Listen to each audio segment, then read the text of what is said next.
ప్రియులారా, మన ప్రభు అయిన యేసుక్రీస్తు నామంలో మీకు శుభోదయం.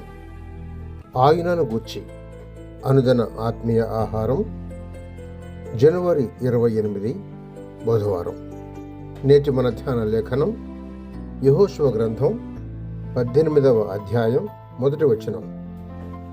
ఇశ్రాయేలీయులు ఆ దేశమును స్వాధీనపరచుకొనిన తరువాత వారందరూ షిలోహుకు కూడి వచ్చి అక్కడ ప్రత్యక్షపు గుడారము వేశారు.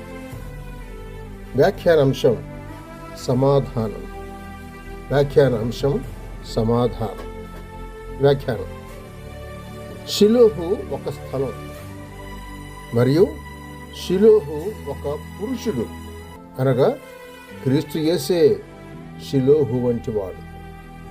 దాని అర్థం తెలుగులో నెమ్మది అని, విశ్రాంతి అని, నిమ్మళత్వము అని వస్తుంది.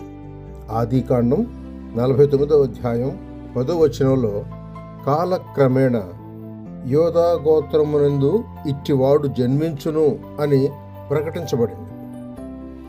యోధా గోత్రపు సింహమైన క్రీస్తు ఈ వాక్కుకు సంపూర్ణ సిద్ధిని తెస్తూ తన శిలువ రక్తము ద్వారా ఆత్మీయమైన నెమ్మదిని విశ్వాసులకు కలుగజేశాడు.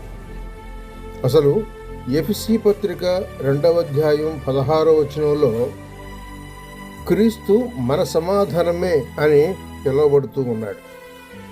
నది వంటి క్షేమము లేక సమాధానము యెషయా గ్రంథం 48వ అధ్యాయం 18వ వచనంలో చెప్పబడి ఉంది.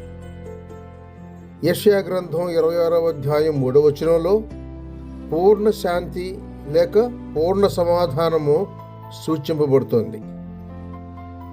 తిరిగి యెషయా గ్రంథం 9వ అధ్యాయం 6వ వచనంలో క్రీస్తు ప్రవచన రీతిగా సమాధానకర్తయగు అధిపతి అని పిలువబడుతూ ఉన్నాడు.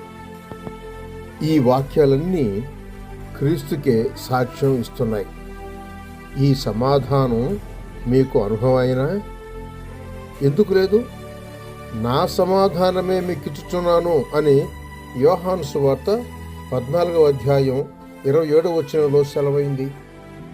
పాపలోకాన సమాధానం, విశ్వాసులకు శాశ్వత సమాధానం, క్రీస్తు రక్తమందు సమాధానం ఎవరు ఎన్నడూ తీసివేయలేనట్టుది. సమాధానకర్త యొక్క ప్రభువు తానే ఎల్లప్పుడూ ప్రతి విధము చేతను మీకు సమాధానము అనుగ్రహించునుగాక. ప్రభువు మీకందరికీ తోడయుండునుగాక. 2వ తెస్సలోనిక పత్రిక 3వ అధ్యాయం 16వ వచనం. సహోదరుడు సైలస్ ఫాక్స్. శుభములతో వందనాలు.